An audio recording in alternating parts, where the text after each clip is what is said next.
मृदु स्वर कोमल भावना रोचक प्रस्तुति ढंग एक एक कर वर्णन करे लव कुश राम प्रसन्न विश्वामित्र महामुनि राय इनके संग चले जो भाई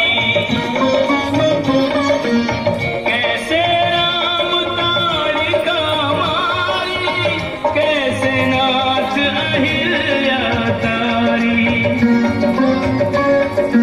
मुनिवर विश्वामित्र तब संग ले लक्ष्मण राम सिया स्वयंवर देखने पहुँचे मिथिला धाम मित्र तब संग ले लक्ष्मण राम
राम और सीता जी की विवाह हो जाता है। उसके बाद एक दिन मंत्रा के भड़काने पर कैकेयी को भवन में जाकर लेट जाते हैं और इसका मंचन अब आप देखेंगे। राजा दशरथ कैकेयी को भवन में मनाने पहुंचे हैं।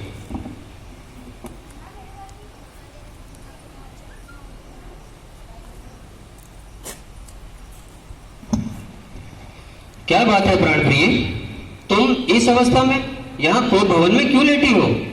यदि तुम्हें कुछ भी चाहिए तो निसंकोच मांग लो, हम तत्काल तुम्हें दे देंगे। परंतु इस प्रकार उदास मत रहो, कहो क्या इच्छा है? याद कीजिए महाराज, युद्ध में जब आप मूर्छित हो गए थे तब मैंने ही शत्रुओं से आपके प्राणों की रक्षा की थी और तब आपने मुझसे वचन मांगने को कहा था। मैंने कहा था कि उचित समय आने पर मांग लूंगी। हाँ प्रिय, हमें भली भांति याद है। मांगो, क्या मांगना चाहती हो? तो महाराज, आज मैं आपसे अपने दोनों वचनों को मांगती हूँ। मेरा पहला वचन है कि अयोध्या की राजगद्दी मेरे पुत्र भरत को दी जाए और दूसरे वचन में राम को 14 वर्ष का वनवास दिया जाए। अरे, इस घने जंगल में यह सुंदर सजीला नौजवान, ये तो मूर्छित हो गए हैं।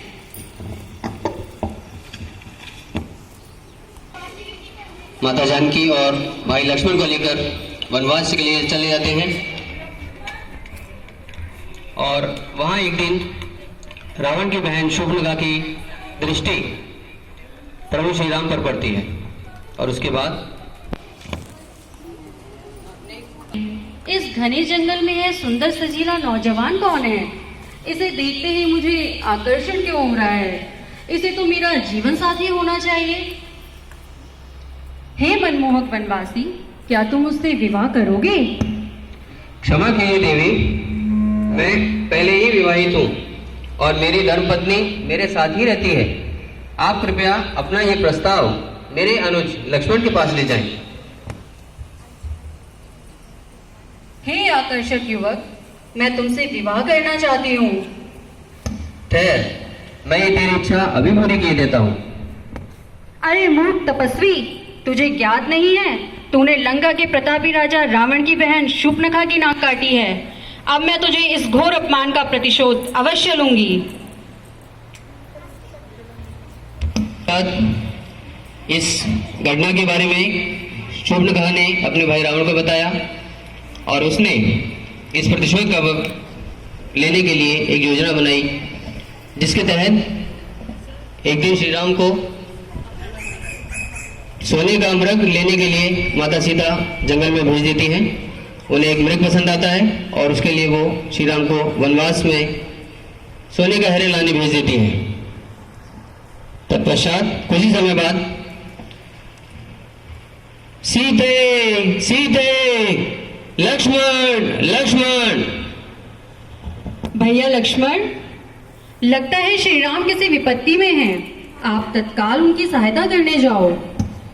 नहीं भाभी, भैया स्वयं सभी की विपत्तियों को दूर करने वाले हैं, फिर उन पर भला कोई विपत्ति कैसे आ सकती है? नहीं नहीं, वो लगातार हमें पुकार रहे हैं। आप तत्काल उनकी सहायता के लिए प्रस्थान करें, ये मेरी आज्ञा है। जो आज्ञा भाभी, परंतु आप किसी भी कारण से इस रेखा के बाहर मत जाइएगा, क्योंकि जब तक आप इस रेखा के अंदर रहेंगे कोई भी मायावी शक्ति आपको हानि नहीं पहुंचा सकेगी।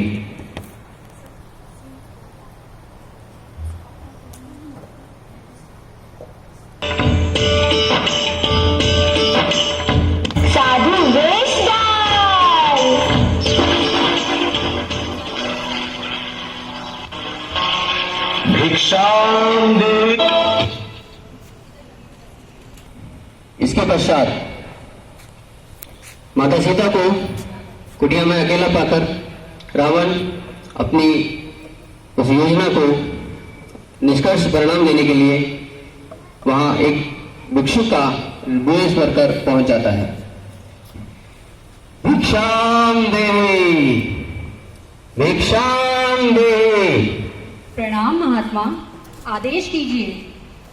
हे देवी, हमें बहुत भूख लगी है, कुछ भिक्षा ले आओ। जो आज्ञा महाराज। मैं अभी लाती हूँ। लीजिए महात्मा, लीजिए महात्मा। ये क्या देवी, ऐसे भिक्षा दी जाती है? बाहर आकर भिक्षा दो। नहीं नहीं मुनिवर, मैं इस रेखा से बाहर नहीं आ सकती। तो ठीक है, हमें नहीं चाहिए ऐसी भिक्षा। हम तुम्हारे द्वार से भूखे ही चले जाते हैं। रुकिए मुनिवर, ठहरिए, मैं बाहर आती हूँ। आप कृपया भिक्षा लिए बिना यहाँ से न जाएं।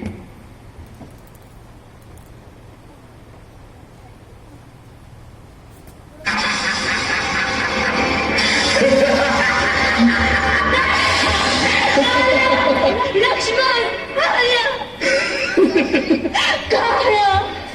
भैया लक्ष्मण।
कार्यक्रम के अंत में तो ये तो था एक भव्य मंचन हमारे छोटे छोटे बाल कलाकारों के द्वारा। और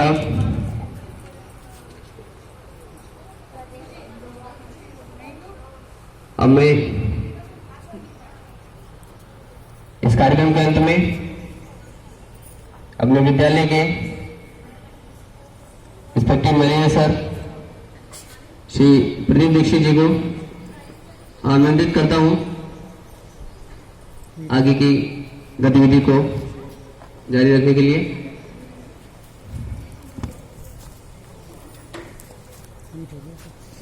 हिट हो गया आपका भी। अधिवेशन किया, मेरी ओर से सबका बहुत बहुत शुभकामनाएं। वहीं